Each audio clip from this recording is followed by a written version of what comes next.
శ్రీ గురుభ్యో నమః. శ్రీమాత్రే నమః. మా భక్తి టీవీని ప్రోత్సహిస్తున్నటువంటి మా ప్రేక్షకులందరికీ ధన్యవాదాలు తెలియజేస్తూ ఉన్నాం.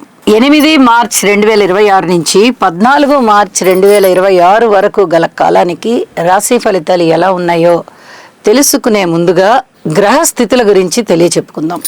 వక్రించిన గురువుగారు మిథున రాశిలో, కేతు సింహరాశిలో, చంద్రుడు తులారాశిలో, రవి రాహు బుధ కుజ కుంభరాశిలో, అలాగే శుక్రాచార్యుల వారు శని గారు ఇద్దరు మీనరాశిలో సంచారం చేస్తూ ఉండగా గురువుగారి వక్రత వీడింది. చంద్రుని యొక్క గమనము మకర రాశిలోకి వెళ్ళి ఉన్నది. ఇది ఒక్క మార్పే ఈ వారంలో జరిగి ఉన్నది. గ్రహ స్థితుల యొక్క సమ్మేళనాల ముఖ్యమైనటువంటి అంశాలు ఏమిటి అంటే, మనము కిందటి వారం కూడా చెప్పుకుని ఉన్నాము. బుధ కుజ రవి రాహు 4 గ్రహాలు చతుర్గ్రహ కూటమి అంటాం.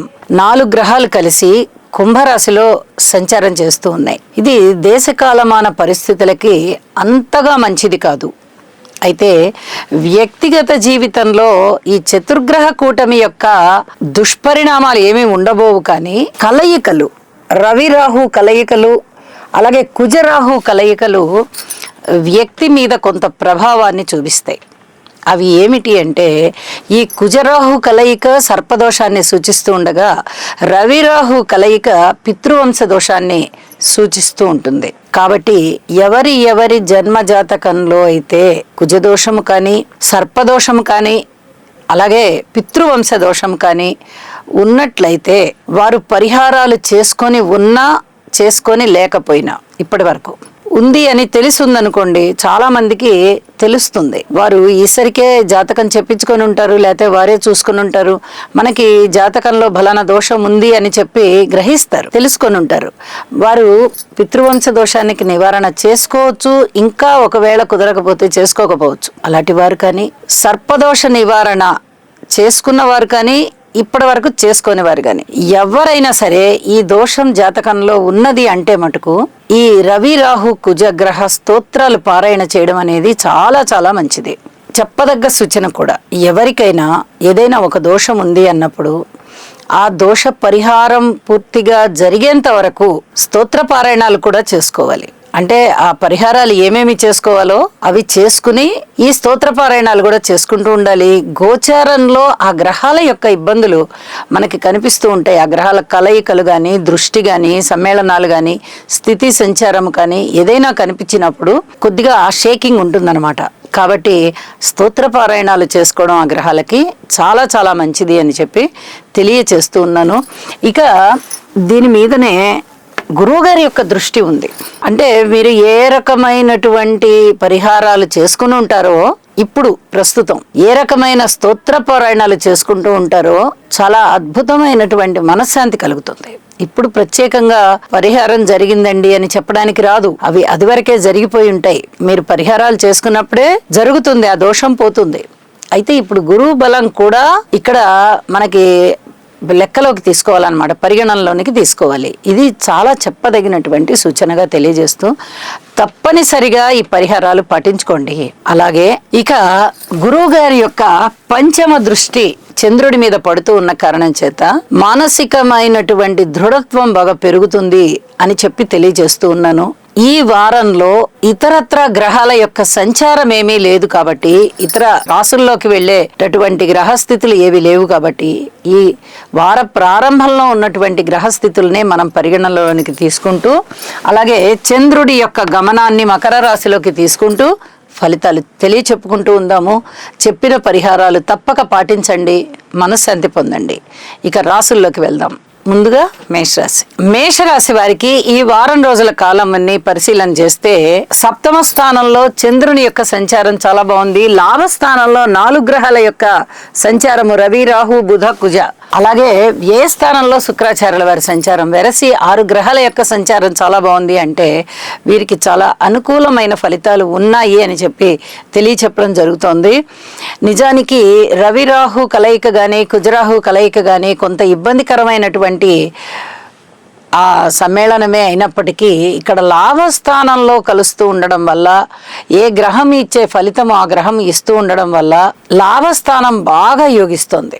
ఈ యోగము విపరీతమైనటువంటి ధనము రావడానికి, అనుకున్న ధనము కన్నా చాలా చాలా ఎక్కువగా వీరికి ప్రయోజనకరమైనటువంటి పనులు జరగడానికి, వీళ్ళ ఆశయం నెరవేరడానికి, కోరుకున్నటువంటి జీవితం లభించడానికి, అంటే ఒక సక్సెస్ వచ్చేస్తుంది జీవితంలో కూడా. ఇది ఎలా వస్తుందండి అంటే అదే ఆ లాభస్థానం యొక్క మహత్యం. ధనమే రావాలని లేదు, అది వరకు ఏదైతే కోరుకుని ఉంటారో కొన్ని అంబిషన్స్ ఉంటాయి కదా, అవన్నీ పండుతాయి, ఉన్నత స్థితికి వెళ్తారు. అలాగే ఉద్యోగ జీవితంలో కూడా ఉన్నత స్థానాన్ని ఆక్రమిస్తారు. అలాగే వివాహాది శుభకార్యాలు జరగడానికి అవకాశం ఉంటుంది. సంతానం కావాలంటే సంతానం వచ్చేస్తారు, సంతానం కలుగుతారు అనే ఆశ కలుగుతుందన్నమాట. అది ఆ శుభవార్తలు వింటారు. విలువైన వస్తువుల్ని భద్రపరుచుకుంటారు. కుటుంబ జీవితం బాగుంటుంది. అన్నదమ్ముల యొక్క సహాయ సహకారం అంతగా లేనప్పటికీ, ఇప్పటి వరకు అంతంత మాత్రంగా ఉందనుకోండి, ఇప్పుడు ఈ తృతీయాధిపతి కూడా లాభస్థానంలో ఉన్న కారణం చేత చక్కటి అన్యోన్యత ఏర్పడుతుంది. అంటే తాత్కాలికంగా అయినా కూడా అన్నదమ్ముల సహాయ సహకారాలు లభిస్తాయి. అలాగే మాతృవర్గ రీత్యా బాగుంటుంది, విద్యార్థులకు బాగుంటుంది, కుటుంబం బాగుంటుంది, స్థిర చిరాస్తులు బాగుంటాయి, స్త్రీలు బాగుంటారు, విద్యార్థులు బాగుంటారు. అనేక విధాలుగా జీవితం అనేది ఒక యోగవంతమైన జీవితంలోకి వెళ్ళామా మనం అనేంత గొప్పగా ఫలితాలు ఉంటాయి. వివాహాది శుభకార్యాలు కుదురుతాయి, చాలా ఆశాజనకంగా ఉంటారు. ప్రతి విషయంలోనూ కూడా ఒక ఆత్మస్థైర్యంతో ముందరికెళ్తారు. చాలా చాలా అనుకూలమైన ఫలితాలు ఉంటాయి. అయితే నేను మొట్టమొదటి చెప్పినట్టుగా కుజ రాహు రవి గారుల స్తోత్రాలు మటుకు పారాయణ చేయడం మానకండి. ఇది చాలా చాలా చెప్పదగినటువంటి సూచనగా తెలియచేస్తూ ఉన్నాను.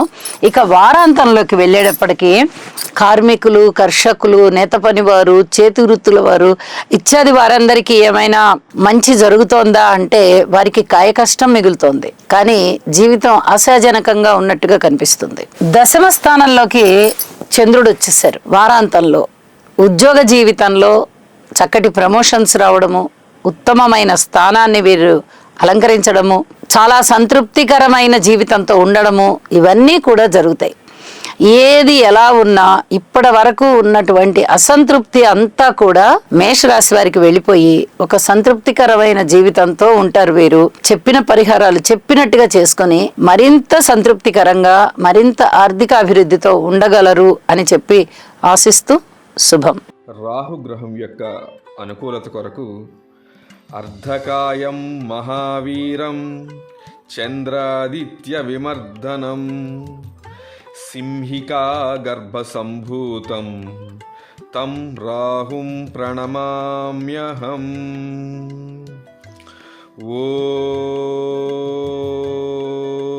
ఓం భ్రాం భ్రీం భ్రౌం సహ రాహవే నమః. రవిగ్రహ అనుకూలత కొరకు జపాకుసుమ సంకాశం కాశ్యపేయం మహాద్యుతిం తమోరిం సర్వపాపఘ్నం ప్రణతోస్మి దివాకరం. ఓం హ్రాం హ్రీం హ్రౌం సహ సూర్యాయ నమః. కుజగ్రహం యొక్క అనుకూలత కొరకు ధరణీ గర్భ సంభూతం విద్యుత్కాంతి సమప్రభం కుమారం శక్తిహస్తం తం మంగళం ప్రణమామ్యహం. ఓం క్రాం క్రీం క్రౌం సహ భౌమాయ నమః.